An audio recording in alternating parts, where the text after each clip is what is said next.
Welcome to the Metal Verbalizers podcast, a podcast about promoting underground metal by talking about and sometimes with underground metal bands that we really like. We feel that underground metal generally seems very underrepresented in podcasting, and there are a lot of great bands out there, so underground metal is the focus of this podcast. In this type of episode, we choose a band and talk about things such as influences, style, lyrics, future plans, etc.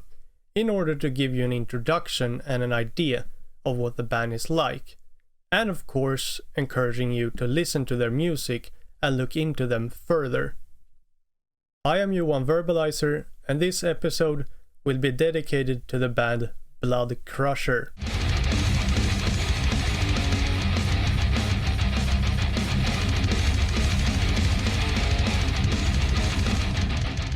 Blood Crusher is a brutal death metal band from Oregon, USA, and was started in 2024. So this is, in relative terms, a very new band. I mean, Blood Crusher isn't even 1 year old, which I believe is the first time actually, us featuring a band that hasn't even existed for 1 year yet.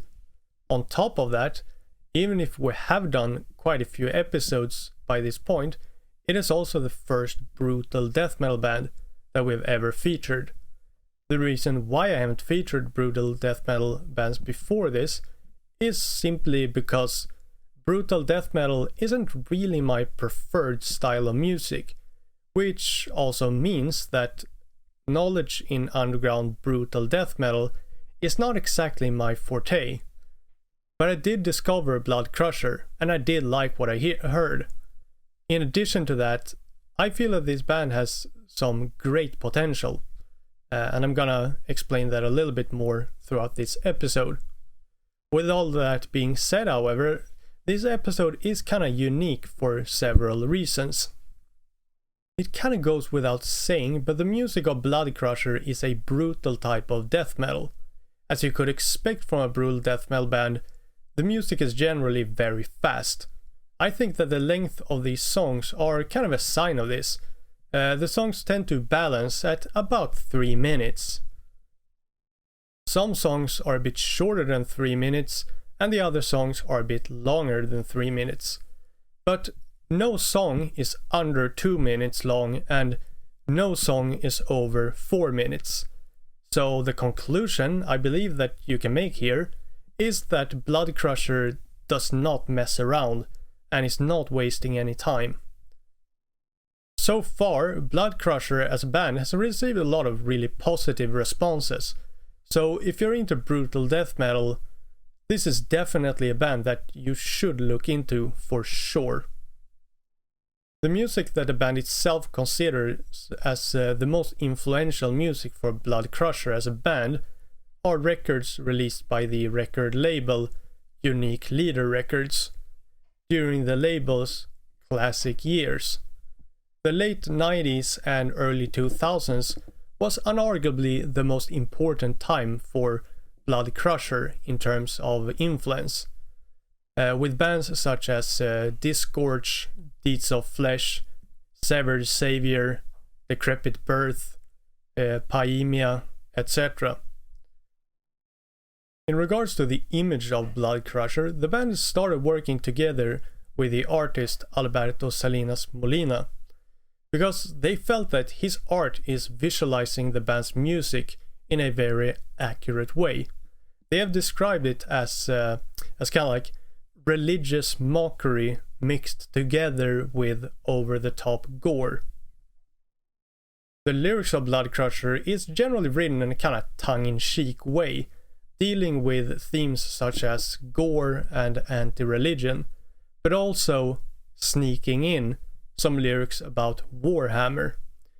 Because, like Blood Crusher describes it, quote, "The lore of that universe is some of the most brutal shit you'll ever read.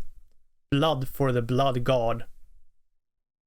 Speaking of Warhammer, the band's name, Blood Crusher, actually comes from Warhammer. Personally, I'm not very familiar with Warhammer, so I assume Blood Crusher was basically just a gory death metal sounding name. But no, it is a name coming from Warhammer. If it were just a gory sounding death metal sounding name, however, it would work very well. So there's a kind of double meaning to it, I think. A brutal and gory name to symbolize the brutal music and its gory lyrics, but also a name coming from Warhammer to symbolize the lyrics about Warhammer. So I really like this name, and I think that it really fits the band very well. When it comes to the future of Bloodcrusher, in short terms, the band has claimed that they will put out one more release this year. I don't know anything more about it though. As far as I know, this could be an album, EP, or a single. However, this year alone, Bloodcrusher has released one full-length album, 2 singles, and 1 EP.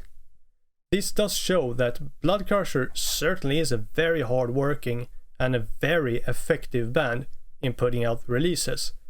But I would be very surprised if this upcoming release will be another full-length album. So I find it more likely personally that it will be either a single or maybe an EP. It could also be a split or something like that. This is just my speculation though. For next year, Bloodcrusher is working on, quote, some cool shit. The band claims that they have a lot in the works right now. So I would strongly encourage you to keep your eyes open for these things. I'm going to end this episode with a quote from Bloodcrusher. Quote, I genuinely want to thank everyone out there showing their support. It means a lot. Keep an eye on ya boy. End of quote. And I, of course, completely agree. You should definitely keep an eye on Bloodcrusher in the near future, because I think they have some really great stuff to show you. These are my thoughts and comments about the band, but now I would like to hear your thoughts. What do you think about Bloodcrusher? Do you have a favorite song by them? If so, which one? What do you think the next release will be? A single, an EP, a full-length, split, or maybe something else?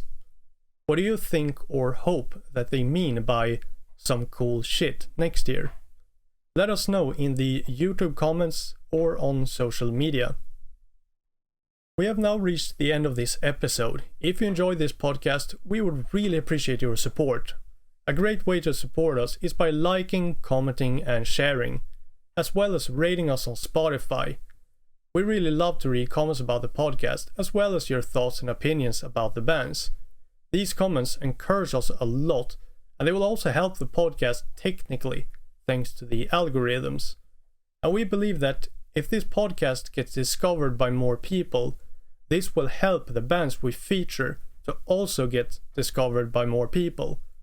So this is a quick, free, and easy way that you can support the podcast and underground metal in general. So we would be very thankful for this. We will be back to Verbalize again next week.